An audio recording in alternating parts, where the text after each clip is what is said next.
જો તો હરિદ્વાર પહોંચ્યા પછી બીજે દિવસે છે ને સવારે અમે 8:30 વાગ્યે કેદારનાથ જવા માટે નીકળી ગયા હતા. થોડુંક લેટ થઈ ગયું હતું. એમાં રસ્તામાં છે ને 5 પ્રયાગ આવે: વિષ્ણુ પ્રયાગ, નંદ પ્રયાગ, કર્ણ પ્રયાગ, રુદ્ર પ્રયાગ અને દેવ પ્રયાગ. પછી અમને અમારા ડ્રાઈવરે કીધું ને, પણ અમે કીધું કે ના, અમારે બાકી બધાય નથી જોવા, એક ખાલી રુદ્ર પ્રયાગ અમને બતાવી દેજો એમ. એટલે પછી કે કાંઈ વાંધો નહીં. એટલે પછી અમે આ રુદ્ર પ્રયાગ જવા માટે રસ્તામાં હતા. ડાકુ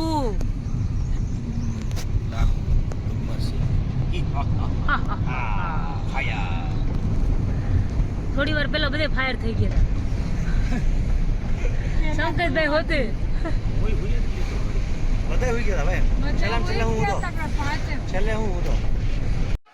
જો અમે રુદ્રપ્રયાગ પહોંચી ગયા અને અહીંયા છે ને 2 નદીનો સંગમ છે. એક નદી છે અલકનંદા અને બીજી મંદાકિની. ને વ્યૂની વાત કરો ને તો એકદમ મસ્ત ફેન્ટાસ્ટિક વ્યૂ હતો. અમારી પાસે તો કેવું હતું કે થોડુંક ટાઈમનું સેટિંગ નહોતું ને, એટલે અમે પછી બાકીનું માંડી વાળ્યું હતું. પણ જો તમે પ્લાન કરો ને તમારી પાસે સમય હોય ને તો આ 5 સંગમનો જરૂરથી છે ને એકવાર પ્લાન કરજો. મજા આવી જશે બધાય સંગમ જોવાની. તો રુદ્રપ્રયાગથી અમે લોકો પહોંચી ગયા હતા ધારીદેવી મંદિરે. અને ધારીદેવી મંદિર છે ને એ આ માતાજીને અહીંયાના જે ઉત્તરાખંડના લોકો ખરા ને એ રક્ષક તરીકે પૂજે છે. ધારીમાને પોતાના રક્ષક માને છે. રુદ્રપ્રયાગની મુલાકાત લીધા પછી અમે લોકોએ પ્રસ્થાન કર્યું સોનપ્રયાગ જવા માટે. હવે સોનપ્રયાગના ને એના રસ્તાની તો તમને વાત કરું ને, તમે ખાલી આ ફોટો અને વિડીયો ઉપરથી તમે અંદાજો લગાવી શકો કેટલા મસ્ત રસ્તા હશે. પણ જેમને વોમિટનો પ્રોબ્લેમ હોય ને એ લોકો ખાસ કરીને પ્રિકોશન્સ લેજો. કોઈ પણ વેમમાં રહેતા નહીં કે મને કોઈ દી કાંઈ નથી તો આજે નહીં. સોનપ્રયાગ પહોંચીને અમે લોકોએ ત્યાંની જે લોકલ ઓથોરિટીઝ છે ને એમની બોલેરો કરીને અમે ગૌરીકુંડ પહોંચી ગયા હતા. અને આ જો ગૌરીકુંડના મંદાકિની નદી જે જાય છે ને એનો નજારો. અને અહીંયા છે ને એક ગૌરીકુંડ જે નામ છે ને ગૌરીકુંડ પણ હતો, પણ 2013માં જ્યારે કેદારનાથમાં પૂર આવ્યું ને ત્યારે બધું ધોવાઈ ગયું અને ગરમ પાણીના જરા પણ અત્યારે નથી ત્યાં અવેલેબલ. આ જો એટલા થાક્યા હતા બધા આખો દિવસની જર્ની કરીને. આ બિંદુ બેઠા મોબાઈલ જોતી હતી ને મોબાઈલ જોતા જ સૂઈ ગઈ. અને આવી જ હાલત બધાયની થઈ હતી. તો જો સવારે 3:15 વાગ્યે છે ને અમે લોકો બધા કેદારનાથનું ટ્રેકિંગ કરવા માટે નીકળી ગયા હતા. નાહી ધોઈને રેડી થઈ ગયા હતા. 3:15 તો અમે નીકળી જ ગયા હતા. અને અહીંયા છે ને રસ્તામાં એક બહુ મસ્ત વસ્તુ આ છે કે જે પાણીના ઝરણા ખરા ને આવા નાના એ તમને રસ્તે જોવા મળશે. અમે પાણીની એક બોટલ પરચેસ નથી કરી, સિંગલ બોટલ પરચેસ નથી કરી. બસ આ જે ઝરણા ખરા ને એના પાણીથી જ છે ને એ જ બોટલમાં ભરી લેતા હતા અને એ જ પીતા હતા. ઘણા લોકોને ન સદતું હોય ને તો એને તકલીફ પડે કે થોડુંક લૂઝ મોશન જેવું ને એવું થઈ જાય પહાડી પાણીથી. પણ લકીલી અમને કોઈ જાતની તકલીફ નહોતી આવી. જો અમારા ચકુબેને પાણી ભરી લીધું હતું અને આવી જ રીતે અમે લગભગ બધાય પર્સન પાસે એક ખાલી બોટલ જ હતી. કારણ કે અહીંયા છે ને વધારે સામાન લઈ જાઓ ને તો જાતે કરીને હેરાન થવા જેવું છે.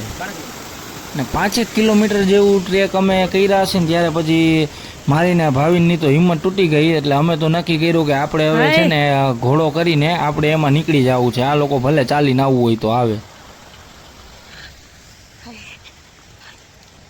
મારે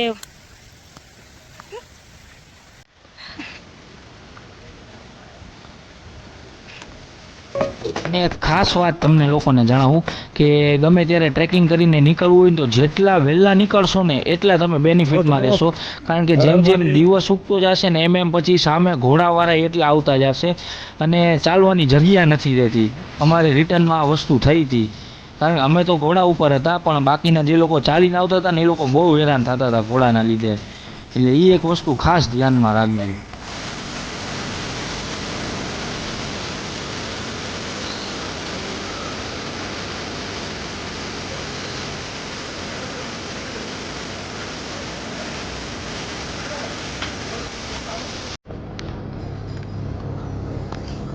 और यहाँ पे गद्दार लोग 2 आ रहे हैं, ध्यान से देखिए 2 गद्दार लोग साले खच्चर पे बैठ के आ रहे हैं, खुद खच्चर की माफिक बैठे हुए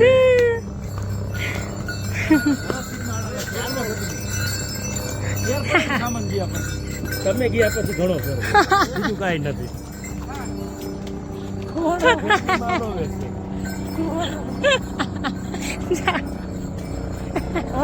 અહીંથી ખચ્ચર વાળાનું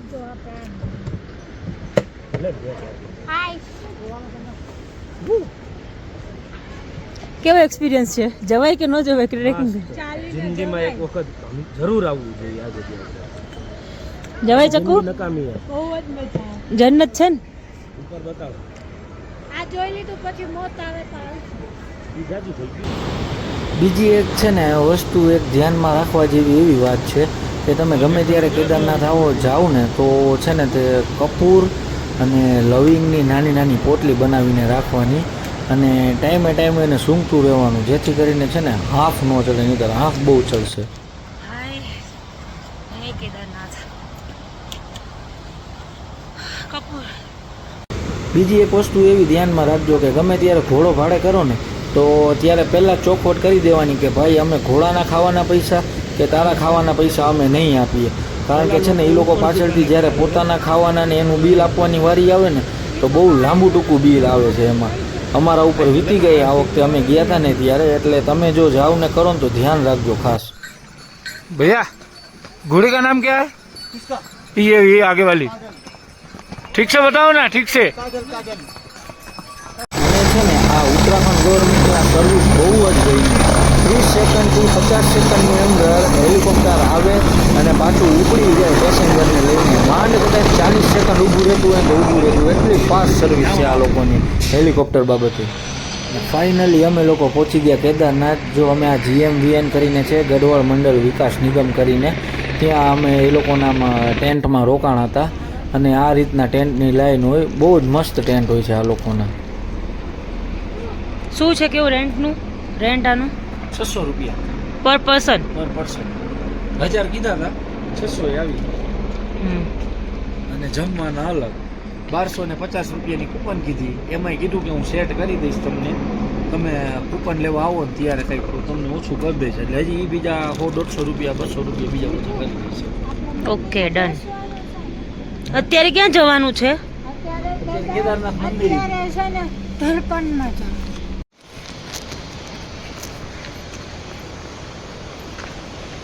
કેવી મજા આવે? બહુ ઠંડી છે, બહુ છે.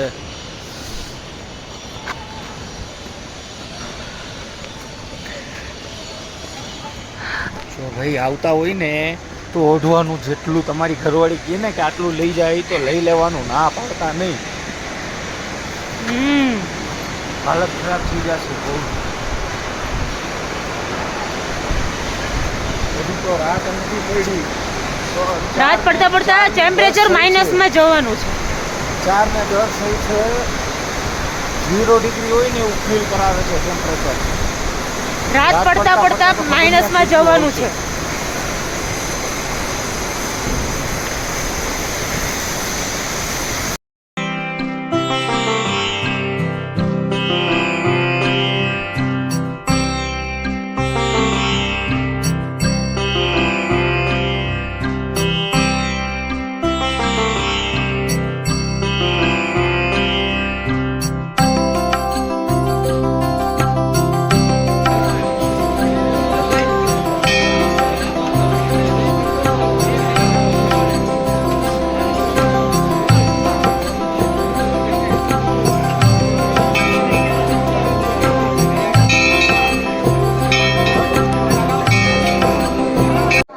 અને આ જે તમે આજુબાજુનો અત્યારે વ્યૂ જુઓ છો ને એ સાંજના 4:30 વાગ્યાનો છે. એટલે એના ઉપરથી તમે અંદાજો લગાવી લો કે ઠંડી કેવી હશે. આપણે તમારે દર્શન કરવા હોય ને તો અહીંયાથી લાઈન સ્ટાર્ટ થાય.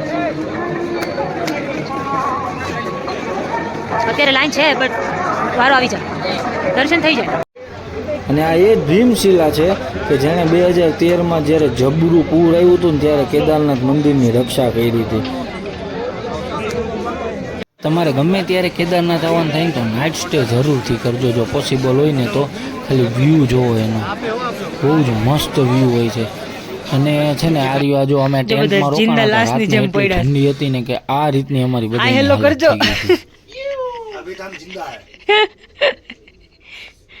આ તો હાચું કા ગઈ ચકી ગઈ એ આવી.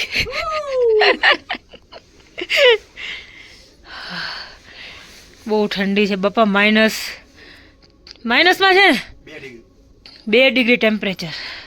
સવારે 3:30 વાગે અમે ચાલવાનું ચાલુ કરી દીધું હતું અને સવારમાં અમે નીચે પહોંચી ગયા હતા ટાઈમસર. હજી એક બદ્રીનાથનો પાર્ટ આવશે, એ બાકી છે, આમ બદ્રીનાથ ઋષિકેશનો.